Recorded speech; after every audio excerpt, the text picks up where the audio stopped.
तो पटना पहुंचे कृषि और किसान कल्याण केंद्रीय राज्य मंत्री रामनाथ ठाकुर ने कहा कि जो जिम्मेदारी मिली है उसे निभाऊंगा। अभी कृषि विभाग का अध्ययन कर रहा हूं।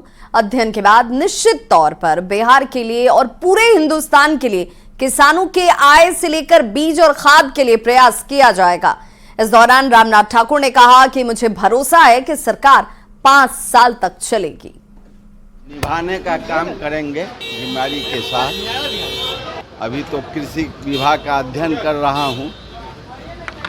अध्ययन के बाद निश्चित रूप से बिहार के लिए और पूरे हिंदुस्तान के लिए किसानों की भलाई के लिए, बीज के लिए और खाद के लिए प्रयासरत रहूंगा। लेकिन आप कह रहे हैं ज्यादा दिन तक सरकार नहीं चलेगी, लेकिन ये कहा जा रहा है कि एनडीए की सरकार बैसाखी पे है और ज्यादा दिन तक ये सरकार नहीं चलेगी। समय आने दीजिए, चलती है अथवा नहीं चलती है। मुझे भरोसा है कि निश्चित रूप से 5 वर्षों तक सरकार चलेगी। तो केंद्रीय मंत्री गिरिराज सिंह ने एक बार फिर बड़ा बयान दिया है। गिरिराज सिंह ने कहा कि कल बकरीद का पर्व है और ऐसे में मैं स्वयं प्रशासन से ये अपील करता हूं कि प्रशासन विधि व्यवस्था को दुरुस्त रखने के लिए अपनी पूरी शक्ति लगा दे। उन्होंने मांग की कि किसी भी सार्वजनिक स्थल या चौक चौराहों पर बकरी की कटाई ना हो। प्रशासन इस पर गंभीरता से विचार करे। कल बकरीद है। मैं बेगूसराय सहित देश के तमाम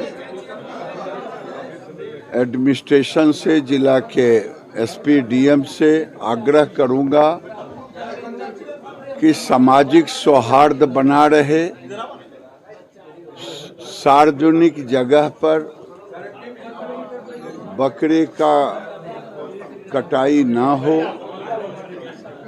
जिससे आपसी द्वेष फैले। ये काम प्रशासन को करना है। जेडीयू के मुख्य प्रवक्ता केसी त्यागी ने कहा कि स्पीकर का पद सदन का सबसे मर्यादित पद होता है और उस पद के लिए पहला हक सत्तारूढ़ पार्टी का होता है। उन्होंने स्पीकर पद पर इंडी गठबंधन की मांग और बयान को आपत्तिजनक बताया। उन्होंने ये भी कहा कि बीजेपी गठबंधन की बड़ी पार्टी है और इसीलिए उसका अधिकार पहले है। तो जो इंडी गठबंधन की जो मांग है या जो उनके बयान हैं वो आपत्तिजनक है। भारतीय जनता पार्टी या एनडीए गठबंधन का पहला हक उस पद पर है और हमारी पार्टी का मानना है कि भारतीय जनता पार्टी गठबंधन की बड़ी पार्टी है, वो उसका अधिकार पहले है, इसलिए इस पर की गई कवायद बेकार।